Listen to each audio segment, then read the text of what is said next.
Inverter air condition के अंदर देखें, लोग मुझे अक्सर कहते हैं सर हम अगर इसमें पानी मारेंगे तो इसका कार्ड अगर ख़राब हो गया तो देखें, कार्ड को कंपनी ने बिल्कुल एक कवर्ड करके रखा है, वो ख़राब नहीं होता है, उसकी तरफ पानी नहीं जाता है, जस्ट फ़ैन पे जाता है पानी, वो भी उसकी मोटर पे नहीं जा सकता। आपको दिखा दूँ थोड़ा सा, देखें आप फ़ैन के देखें इस तरफ जाता है पानी, मोटर इसकी पीछे हिडन है, आप यहाँ पानी मारेंगे यहाँ मारेंगे तो जितनी डस्टिंग जो होती है ना, देखें बेसिकली मैं बताता हूँ क्या होता है। देखें होता ये है कि ये जो आउटर है आप देखें इसको वॉल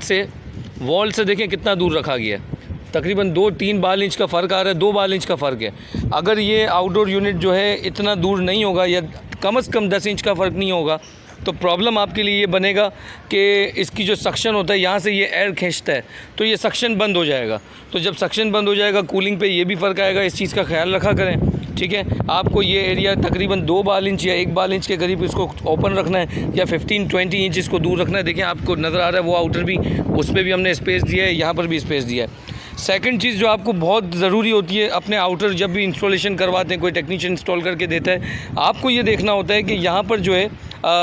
हवा का जो डायरेक्शन आ रहा है, ठीक है, हवा का जो डायरेक्शन आ रहा है यहाँ पर आपको गौर ये करना होता है कि हवा इस तरफ ना हो आउटर के मुंह की तरफ। कहने का मकसद है अगर हवा की डायरेक्शन जो है, थोड़ा दूर हो जाओ,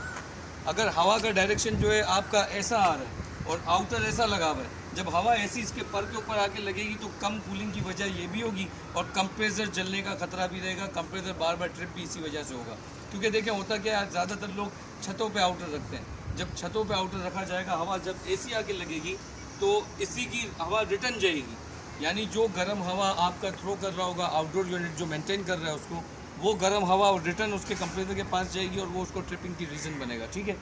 आपको हवा का ख्याल रखना है, डायरेक्शन का आपको बैक साइड से इसको पीछे से थोड़ा सा स्पेस देना, तकरीबन 15-20 इंच का छोड़ दें या 8 इंच का छोड़ दें ताकि इसकी सक्शन साइड है, क्योंकि ये जहाँ से सक्शन करता है अगर ये सक्शन नहीं कर रहा होगा तो आपका आउटडोर यूनिट प्रॉपर कूलिंग इस वजह से भी नहीं करेगा, ठीक है।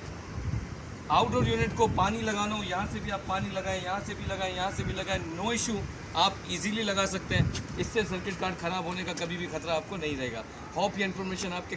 काम आएगी। आप मज़ीद इस तरीके की वीडियो देखने के लिए चैनल को सब्सक्राइब करें, बेल आइकन पर क्लिक करें ताकि अपलोडेड वीडियो का नोटिफिकेशन आपको हमेशा मिलता रहे। Thank you very much.